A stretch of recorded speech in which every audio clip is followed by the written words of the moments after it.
Desde tiempos antiguos, el libro de Apocalipsis ha sido para muchos un misterio envuelto en símbolos, visiones y palabras que parecen pertenecer a un mundo fuera de nuestra comprensión.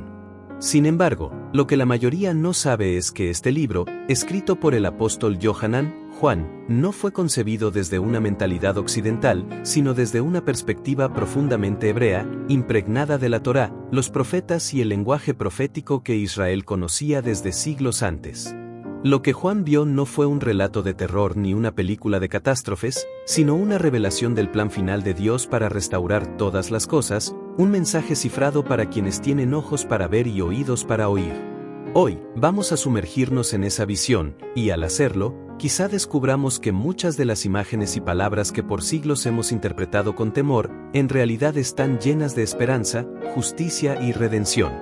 Te invito a quedarte hasta el final de esta enseñanza, porque lo que aprenderás podría cambiar para siempre tu manera de ver el tiempo que estamos viviendo.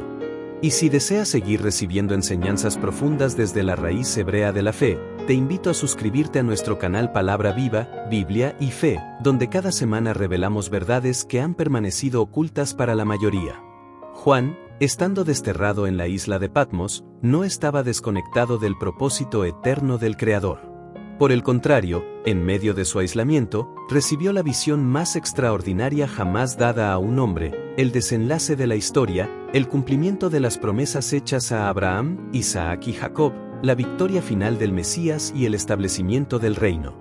Para entender lo que él vio, debemos mirar con los ojos de un israelita del primer siglo, familiarizado con las Escrituras, con las fiestas solemnes, con los símbolos del templo y con las profecías que desde Isaías hasta Zacarías anunciaban el día del Señor. Para comprender el Apocalipsis de Juan, primero debemos despojarnos de las imágenes y conceptos que el pensamiento moderno ha añadido con el paso de los siglos.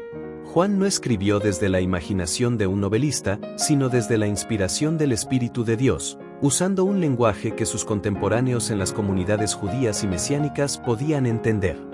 Cuando él menciona trompetas, candelabros, incienso, bestias o sellos, no lo hace como símbolos arbitrarios. Cada uno de esos elementos estaba profundamente arraigado en la Torá y en el servicio del templo.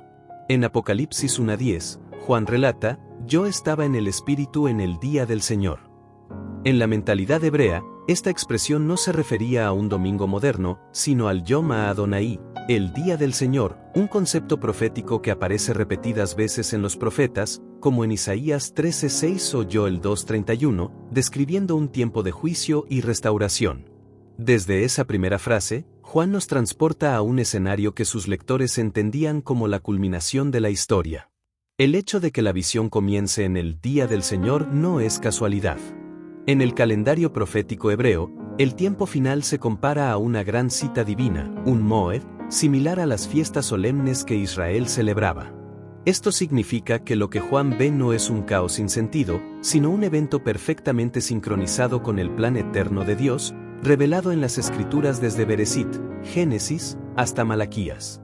Cuando Juan describe que oye una gran voz como de trompeta, Apocalipsis 1:10, un oyente hebreo inmediatamente pensaría en el shofar, el cuerno de carnero usado para convocar a la asamblea, advertir de un peligro o proclamar un jubileo. El shofar no es un mero instrumento musical, es la voz de Dios resonando en la tierra. En el monte Sinaí, cuando el pueblo recibió la Torá, el sonido del shofar creció y creció hasta estremecer todo el campamento, Éxodo 19:16-19. Así, el sonido que Juan escucha no es cualquier llamado, es la señal de que el Creador está a punto de hablar y mostrar algo que cambiará la historia. Juan gira para ver la voz que hablaba con él, y lo que describe es profundamente simbólico: 7 candelabros de oro, y en medio de ellos, uno semejante al Hijo del Hombre, Apocalipsis 1:12-13. En el hebreo de Daniel 7:13, esta expresión, Barenás, hace referencia al Mesías, al Rey que recibe autoridad eterna del Anciano de Días. Los 7 candelabros representan las 7 asambleas, pero no como iglesias modernas separadas por denominaciones, sino como comunidades mesiánicas extendidas en el mundo, iluminadas por la luz del Mesías como el candelabro del templo iluminaba el lugar santo. El detalle de que sean 7 no es accidental. En la mentalidad hebrea, el número 7 habla de plenitud y perfección, como los 7 días de la creación, las 7 semanas hasta Sabot, o las 7 trompetas en Jericó. Juan está diciendo que el Mesías camina en medio de un pueblo completo, purificado y listo para el encuentro final. El Hijo del Hombre que Juan ve viste una túnica larga y ceñida con un cinturón de oro. Esa vestidura recuerda al sumo sacerdote en el templo, cuya función era interceder por el pueblo. Esto significa que en la visión inicial, el Mesías no se presenta primero como juez guerrero, sino como intercesor, asegurando que el juicio que viene será justo y conforme al pacto. Sus ojos como llama de fuego revelan que nada se oculta a su mirada, y sus pies como bronce bruñido hablan de juicio firme y puro, como el altar donde el sacrificio era consumido por el fuego. Las cartas a las 7 asambleas en Apocalipsis capítulos 2 y 3 son mucho más que simples mensajes pastorales. Juan las transmite como palabras directas del Mesías, y cada una está cargada de un trasfondo profundamente hebreo. Aunque se dirigen a congregaciones específicas de Asia Menor, cada mensaje representa una condición espiritual que puede hallarse en cualquier generación del pueblo de Dios. Lo primero que debemos notar es que el número 7 nuevamente aparece. Esto indica plenitud, como si cada comunidad representara un aspecto completo de la vida espiritual del pueblo redimido. Desde la mentalidad profética, estas cartas pueden leerse de 3 maneras simultáneas, como mensajes literales a congregaciones reales de la época de Juan, como advertencias para creyentes de cualquier época, y como un panorama profético de la historia del cuerpo del Mesías desde los días de los apóstoles hasta el fin de los tiempos. La carta a Efeso, por ejemplo, comienza con un elogio por su arduo trabajo y perseverancia, pero luego llega una advertencia severa: pero tengo contra ti que has dejado tu primer amor, Apocalipsis 2:4. En el contexto hebreo, primer amor no se refiere solo a una emoción inicial, sino al amor de pacto que Israel mostró al seguir a Dios en el desierto, tal como Jeremías 2:2 lo describe: me acuerdo de ti, de la fidelidad de tu juventud, del amor de tu desposorio, cuando andabas en pos de mí en el desierto. La advertencia es clara: no basta con ser doctrinalmente correcto o perseverante, si el corazón pierde la devoción apasionada por el Señor, todo lo demás se debilita. Luego está la carta a Esmirna, una comunidad que enfrentaba persecución y pobreza, pero que a los ojos del Mesías era rica. Esta visión es profundamente bíblica. La riqueza no se mide en bienes materiales, sino en tesoros celestiales acumulados por la fidelidad, Mateo 6:20. El Mesías les asegura que la tribulación tendrá un límite, 10 días, evocando el periodo de prueba previo a Yom Kippur en el calendario hebreo. Aquí, el mensaje es que las pruebas no son eternas, sino que cumplen un propósito de purificación y victoria final. Pérgamo, por otro lado, se menciona como el lugar donde está el trono de Satanás, Apocalipsis 2:13. En clave hebrea, esta frase no significa necesariamente que Satanás tuviera literalmente su asiento allí, sino que el lugar estaba lleno de idolatría imperial y culto pagano, lo que para un hebreo equivalía a sentarse en el trono del adversario. La advertencia contra la doctrina de Balaam y los Nicolaitas es un llamado a no mezclar la fe pura en el Mesías con prácticas contrarias a la Torá. En Tiatira, el problema es la tolerancia hacia una figura simbólica llamada Jezabel, que enseña a seducir a los siervos de Dios.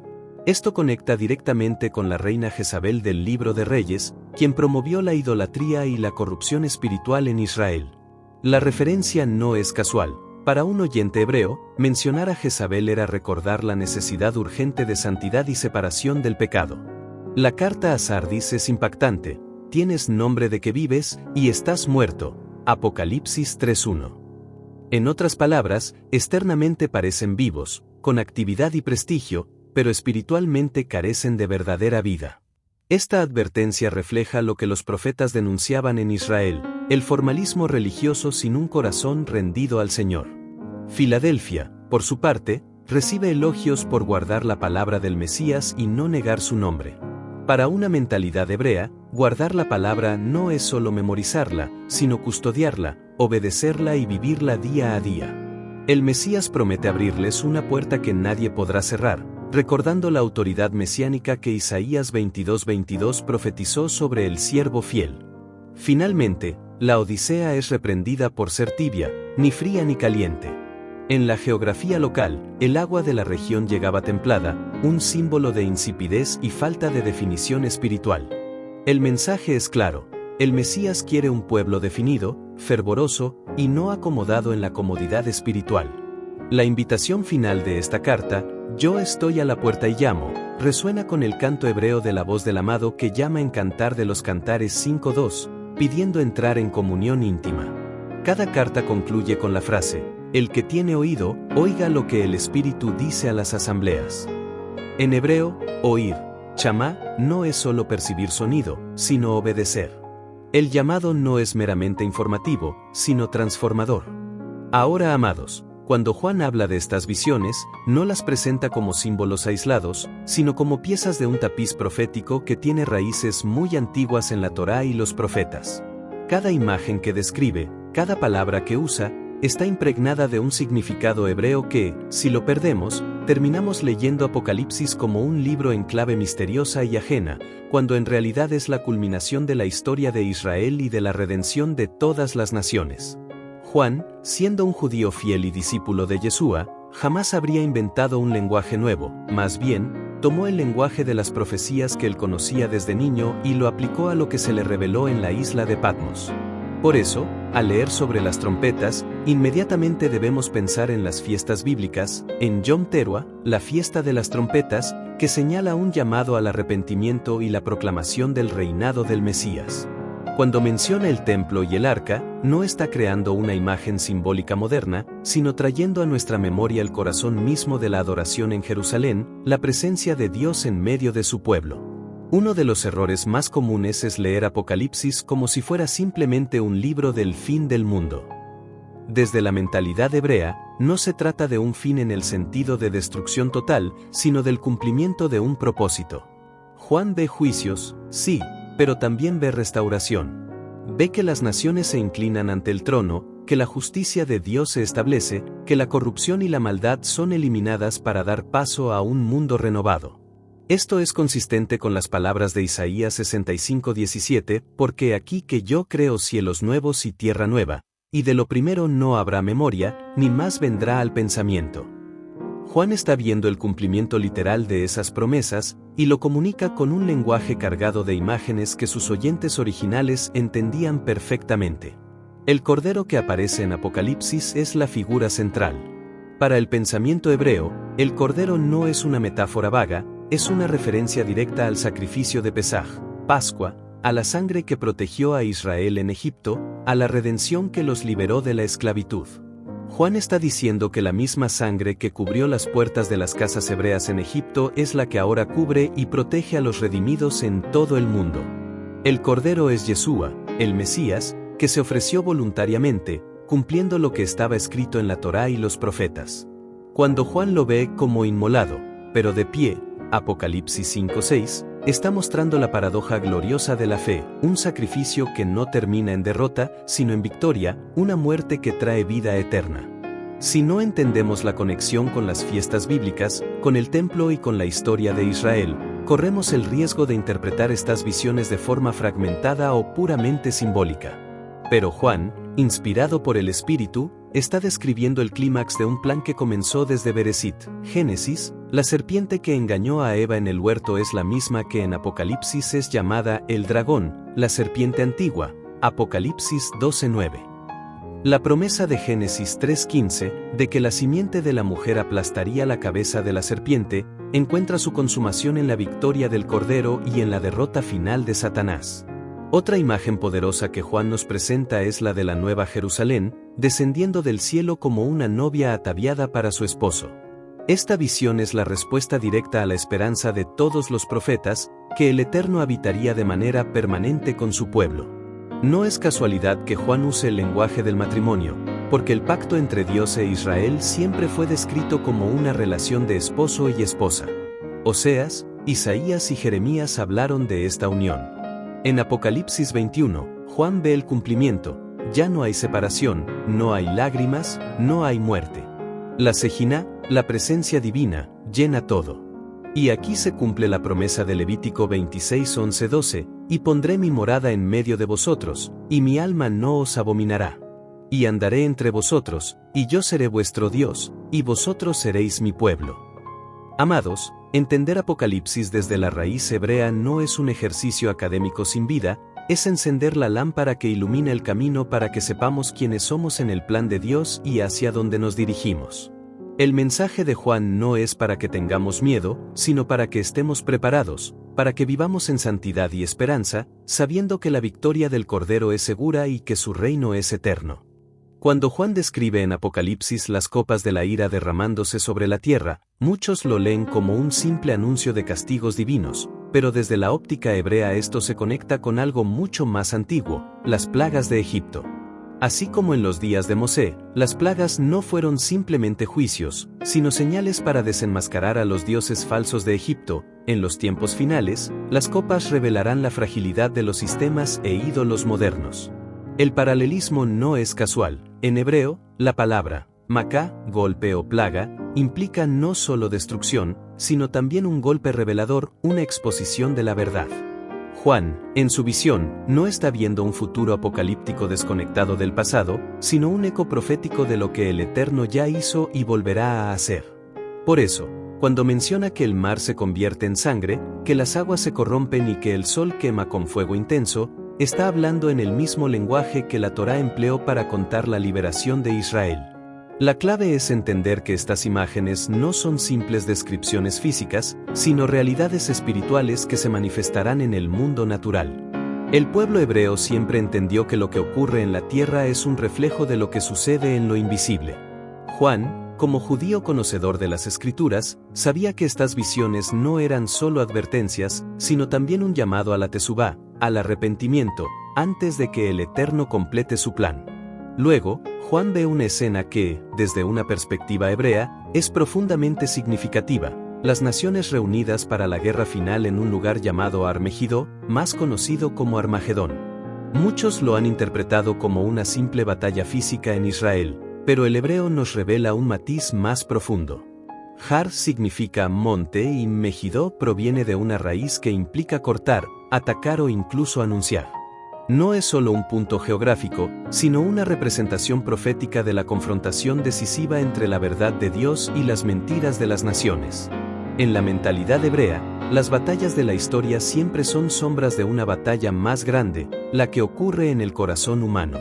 Y en medio de esa visión de guerra y caos, aparece una figura que lo cambia todo: el jinete fiel y verdadero, cuya vestidura está teñida en sangre y que lleva un nombre que nadie conoce sino él mismo. Juan, al describirlo, está usando lenguaje de Isaías 63, donde se menciona al que viene de Edom con sus ropas rojas por haber pisado el lagar de la ira de Dios. Este detalle es esencial, porque para un lector hebreo, Juan no está inventando una imagen nueva, sino mostrando el cumplimiento de una profecía antigua. El jinete es el Mesías que ejecuta justicia, no por capricho, sino para restaurar el orden y establecer el reino. Lo notable es que, a lo largo de todo el libro, Juan no presenta un Mesías derrotado o débil, sino un rey guerrero que gobierna con vara de hierro. Este detalle también proviene del Salmo 2, donde el Eterno advierte a las naciones que Él ha establecido a su rey en Sión. Así, el Apocalipsis, lejos de ser un mensaje de terror para los que aman a Dios, es una proclamación de esperanza y certeza para aquellos que permanecen fieles.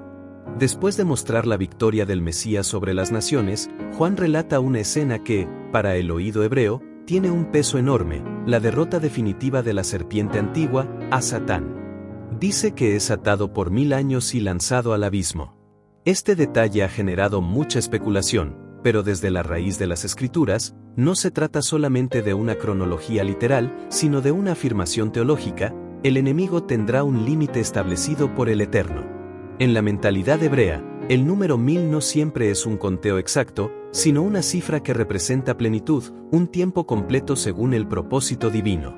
La idea de atar al adversario se remonta a Isaías 24, 21, 22, donde se dice que los poderes malignos serán encerrados en un calabozo, después de muchos días, serán visitados para juicio. Juan no está inventando una nueva doctrina, sino mostrando cómo se cumple aquello que los profetas ya anunciaron: el dominio del mal es temporal, pero el reino de Dios es eterno. Este es un recordatorio vital para los que atraviesan tribulación: la opresión no es para siempre, hay un día señalado para la liberación. Luego, Juan ve los tronos y a los que se sientan en ellos para juzgar. Aquí es donde la perspectiva hebrea ilumina la escena. En la cultura de Israel, sentarse a juzgar no es un acto de condena arbitraria, sino de restauración y orden.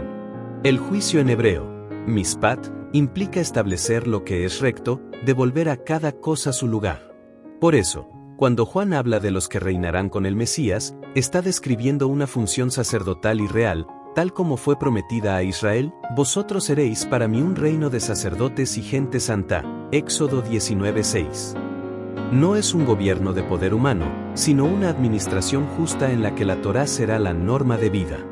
Después viene una de las escenas más solemnes de toda la revelación, el gran trono blanco y el juicio final.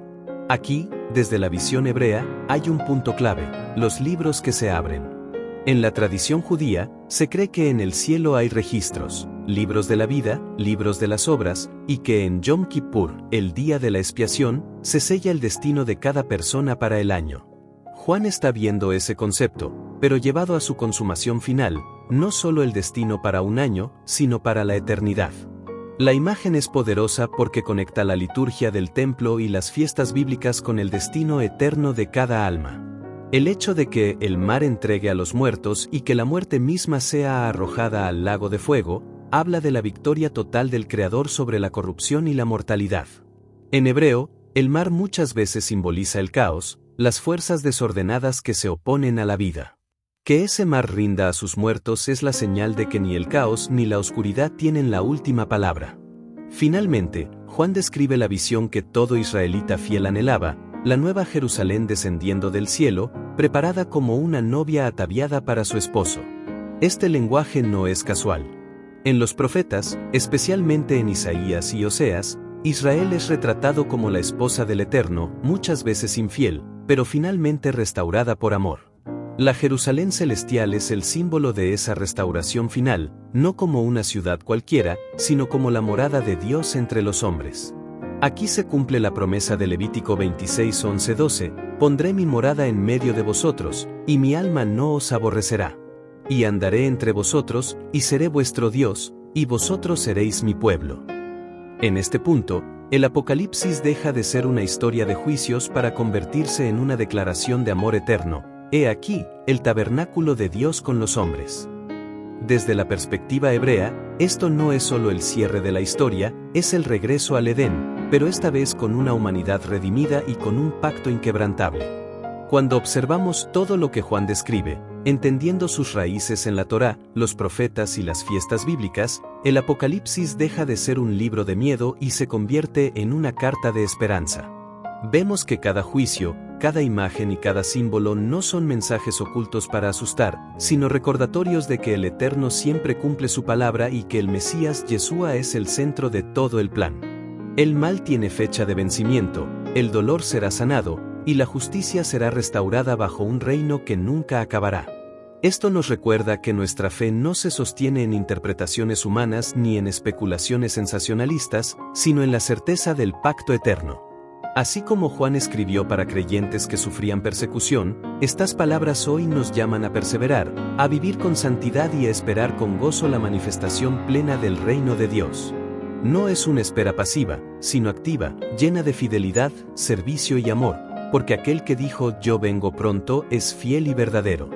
El mensaje de Juan, leído con ojos hebreos, es un llamado a no olvidar nuestras raíces, a entender que el final de la historia ya está escrito, y que es un final glorioso para los que confían en el Eterno. Y así, como él mismo escribió, podemos unirnos a ese clamor eterno: «Ven, Señor Yeshua».